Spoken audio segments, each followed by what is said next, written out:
બોટાદમાં પાટીદાર રેસિડેન્સી સોસાયટીના માલિક અને સોસાયટીના સ્થાનિક રહીશો વચ્ચે સોસાયટીની દિવાલ તોડી નાખવા બાબતે વિવાદને લઈ બોટાદ કલેક્ટર કચેરીએ આવેદનપત્ર આપવામાં આવ્યું। સોસાયટીના મંજૂર થયેલ લેઆઉટ પ્લાન સિવાયની જમીનને સોસાયટીમાં ભેળવી ઊંચી કમાણી કરવાના બદઇરાદા સામે સોસાયટીના રહીશોએ બંધ પોકાર્યું હતું। બોટાદમાં ભાવનગર રોડ પર આવેલ પાટીદાર રેસિડેન્સી સોસાયટીમાં 2800 રહેણાંકી મકાનો બનાવી પરિવાર સાથે લોકો રહેણાંક ધરાવે છે, ત્યારે સોસાયટી પાછળના સર્વે નંબરની જમીનને પાટીદાર રેસિડેન્સી સાથે જોઈન્ટ કરી સોસાયટીની દિવાલ તોડી અવરજવર માટે રસ્તો આપતા સ્થાનિક રહીશોમાં ભારે રોષ ઉઠવા પામ્યો છે। તમામ રહીશોએ એકત્ર થઈ નીચલી કોર્ટ કેસ દાખલ કરવામાં આવ્યો છે, ત્યારે પાછળની જમીનના ઊંચા ભાવ લેવાની લાલચમાં જમીન માલિકે પાટીદાર રેસિડેન્સીના લોકો માટે મુશ્કેલી ઊભી કરવા માથાભારી શખ્સોને બોલાવી અને રાત્રિના સમયે દિવાલ તોડી નાખવામાં આવી હતી, ત્યારે સ્થાનિક રહીશો પરિવાર સાથે ડર અનુભવી રહ્યા છે। પાટીદાર રેસિડેન્સીના 60 જેટલી મહિલાઓએ કલેક્ટરને લેખિત રજૂઆત કરી કે કોર્ટ મેટર ચાલુ હોવા છતાં રેસિડેન્સીના લોકોને ડરાવવાનો પ્રયત્ન થાય છે।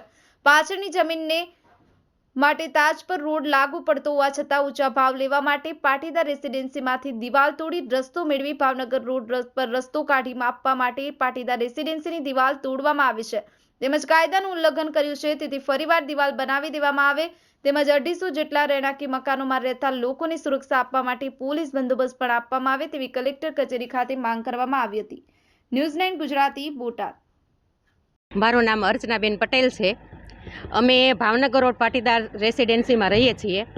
પાટીદાર રેસિડેન્સીમાં આશરે 250 પરિવાર રહે છે અને પાછળની જે સોસાયટી છે ત્યાં નવું પ્લોટિંગ પડેલું છે અને એ લોકોનો ખરેખર રસ્તો તાજપર રોડ ઉપર પડે છે, પણ એ છતાં એ લોકોએ ગેરકાયદેસર રીતે અમારી દિવાલ તોડી પાડેલ છે। અમે કોર્ટના શરણે ગયેલ છીએ, છતાં એ લોકો કોર્ટનું ઉલ્લંઘન કરીને અમારી દિવાલ પાડી દીધેલ છે। બહારથી રાત્રે અસામાજિક તત્વોને બોલાવીને એ લોકોએ દિવાલ પાડેલ છે, છતાં અમે કોર્ટના નિયમ અનુસાર એ લોકોને રાહદારી ચાલી શકે એવો અમે રસ્તો આપેલો, છતાં એમને દિવાલ પાડેલ છે। અમે કોર્ટના નિયમ મુજબ ચાલીએ છીએ, પણ એ લોકો કોર્ટનો કોઈ નિયમ પાલન કરતા નથી। અમારી કલેક્ટરશ્રીને એટલી વિનંતી છે કે અમે 250 પરિવાર એક સોસાયટીમાં રહીએ છીએ અને અમે બધાએ એ વખતે એવા આશયથી અમે પ્લોટ રાખેલા કે અમે પેક સોસાયટીમાં સેફ સોસાયટીમાં રહીએ, અને છતાં હવે અમારી ખુલ્લી સોસાયટી થવા જઈ રહી છે। તો અમારા બધા પરિવારની એક જ વિનંતી છે કે અમારી જે પેક સોસાયટી છે, સેફ છે, અમારું જે રક્ષણ છે એ અમને મળી રહે અને સતત રહે, અને પોલીસનું અમને રક્ષણ પણ મળે એવી અમારી વિનંતી છે, કારણ કે વારંવાર આ દિવાલ પાડી દેવામાં આવે તો અમે એ લોકોને ન પહોંચી વળીએ, તો પોલીસ રક્ષણ અમે માંગીએ છીએ। મારું નામ કંચનબેન પટેલ।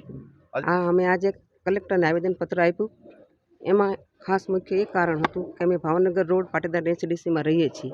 તે પાટીદાર રેસિડેન્સી 10-12 વર્ષથી છે। સર્વે નંબર 167-68 છે, જે તેની પાછળ બિનખેતી કરીને 165 સર્વે નંબર છે, એ અમારો રસ્તો લેવા માંગે છે અને તેનો રસ્તો તાજપર રોડ ઉપર નીકળે છે, અને જે બળજબરી કરીને અવાવરું તત્વો લાવીને આખી પાટીદાર રેસિડેન્સીના રહીશોને હેરાનગતિ કરે છે। બાળકો પણ ફફડે છે, મહિલાઓ પણ ફફડે છે, કેમ કે પુરુષો દિવસે કામે જાય, આખો દિવસ આખી રાત મહિલાઓ ફફડા કરે છે, તો આ ન બને એવું અમે બેનને કહેવા માંગીએ છીએ। ખાસ કરીને જે પાછળનો રસ્તો પડે અને જે સોસાયટી તમારી સોસાયટી સાથે ભળી જાય તો તમને કઈ નુકસાન કરું? હા, અમારા બાળકોને, અમને જે પહેલી લાઈન છે આખી સોસાયટીને નળ કનેક્શનમાં પાણી ઓછું આવે, જે ગટર લાઈન છે એ પણ અમારી ભરાવા પ્રયત્ન કરે, અને એને વધારે નાણાં લેવા માટે થઈને અમારી રેસિડેન્સીના પાટીદાર રહીશોને હેરાનગતિ કરવા માંગે છે। એટલે જે સરકારે વચગાળાનો સ્ટે આપ્યો તો ત્યાર પછી તમારે સુરક્ષાની ઈચ્છા કરી કે તમે સુરક્ષા મળે?